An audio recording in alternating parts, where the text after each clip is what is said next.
Representative Bierman, being my representative, you'll recall that in 2019, I came to your office and shared the Change Movement book containing dozens of testimonies of people who once lived as LGBTQ and have changed.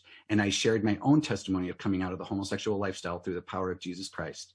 You listened, and I appreciated that. You also shared your heart on the issue, mentioning that you had LGBTQ family members. When I asked if you would support this bill, you emphatically said yes.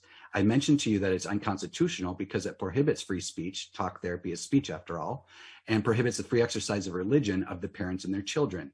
And you told me that those facts didn't matter to you. I was shocked when you told me that and asked if you intended to stop religious speech. And you were quite clear in saying that you did believe that it is harmful and that it should be prohibited. You then told me of the testimonies of the LGBT community that were there that day, and you attempted to convince me that I was wrong. In conclusion, there's a problem here, Representative Bierman, and take note, everybody else. There is an unconstitutional religious jihad going on by the LGBT lobby. They are pushing lies, and they know, and you know, that it's unconstitutional, these laws that are being passed across this country.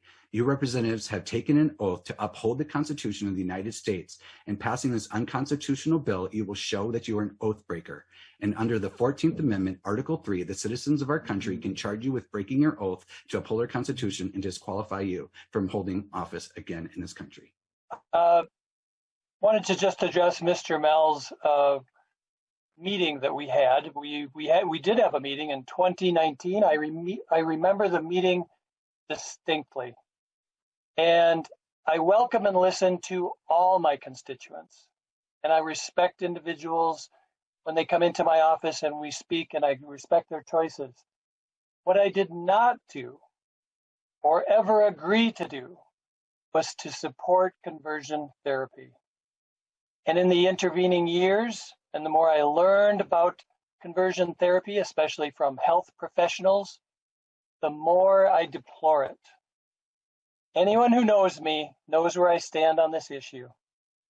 No respectable medical organizations support it. We must in Minnesota get on the right side of this issue.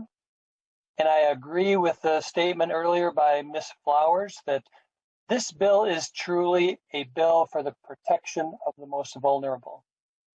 And Minnesota should join the states banning this practice, and I will be working toward that end.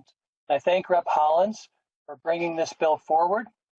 And if it doesn't pass this year, I will be supporting it again next year and every year after that I am in this body.